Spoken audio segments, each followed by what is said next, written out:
Neil Moss Incident.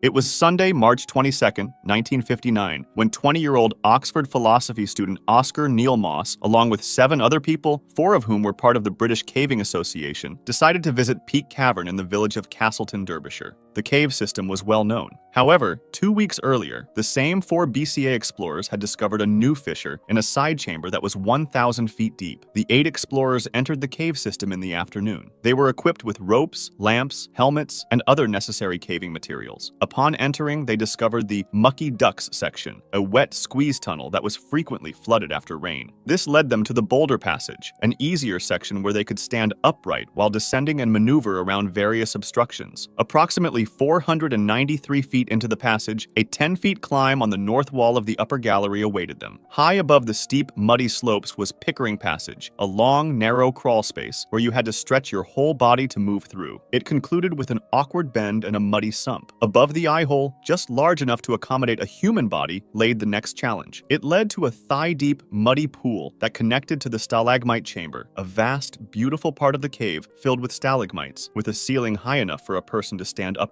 Despite their fatigue, they approached the newly discovered fissure in the ground. The shaft measured around 3.2 feet by 2.3 feet. None had ventured all the way down there, but it was estimated to be at least 40 feet deep. To be safe, they decided to deploy a 250 feet climbing ladder, and Neil volunteered to go down. He started to descend around 3:30 p.m., pushing the ladder before continuing. He went down 12 feet when he met his first challenge, the corkscrew twist. He succeeded in pushing himself into a 10-foot-long, slightly inclined passageway, and then crawled through it, pushing the ladder as he went. Afterwards, he came face to face with a vertical passageway 18 feet deep, a section none had ventured into before. Throughout his descent, he maintained constant communication with his team above. Excited, Moss dropped further down the tunnel, but unfortunately, he met a boulder there. He knew he couldn't continue descending, so he decided to climb back up. Unfortunately, Moss found himself unable to lift his feet sufficiently to ascend the ladder. He became trapped in an elliptical crevice only 18 inches wide. He called out for assistance, and despite efforts to lift him by pulling on the ladder, it became jammed between the cave surface and his body. Ropes were lowered to help him, but every time they tried to pull him up, they either snapped or got cut by the sharp edge of the rock. His body ended up blocking air from getting into the shaft, so he needed to be rescued immediately before he ran out of oxygen. Some of the cavers left to seek more help. Within a few hours, hundreds of volunteers from across England, along with the Royal Air Force, police, and even the Navy, joined the rescue efforts. Just a few hours after Moss became trapped in the shaft, the rescuers encountered another obstacle. By this time, the air in the shaft had become polluted by carbon dioxide. Moss became disoriented because of it, and he began behaving irrationally. Witnesses said that he wasn't helping at all, that he didn't seem to care about how serious the situation was, and that he even told the rescuers to take a break to get something to eat. Experienced cavers were sent down the shaft to rescue Moss, but one by one, they were forced back by the toxic air. 3 of the volunteers even lost consciousness. Finally, the 4th volunteer, Ron Peters, managed to secure a rope around Moss's chest and began to pull. However, he soon realized that this only worsened Moss's breathing difficulties. The Royal Air Force brought oxygen tanks to ventilate the shaft, and although the quality of air was marginally improved, it proved to be insufficient. The next morning, 18-year-old June Bailey arrived and suggested breaking Neil's collarbone to help rescue him. However, the toxic air stopped all their efforts, and they had to turn back. By Monday afternoon, roughly 24 hours after Moss entered the cave, he was still breathing, but it started to rain, and the entire cave was evacuated as a precaution. When it stopped, the rescuers went back to the shaft accompanied by a Royal Air Force doctor. They did not hear a sound. Moss was not breathing, and he was declared dead on Tuesday, March 24, 1959. Throughout the ordeal, Moss's father, Eric Moss, stayed at the entrance and asked that his son's body remain where it was to avoid risking further injury or loss of life during the rescue. The shaft was sealed with rocks from the stalagmite chamber. That chamber, which held the shaft, later became known as the Moss Chamber, his final resting place.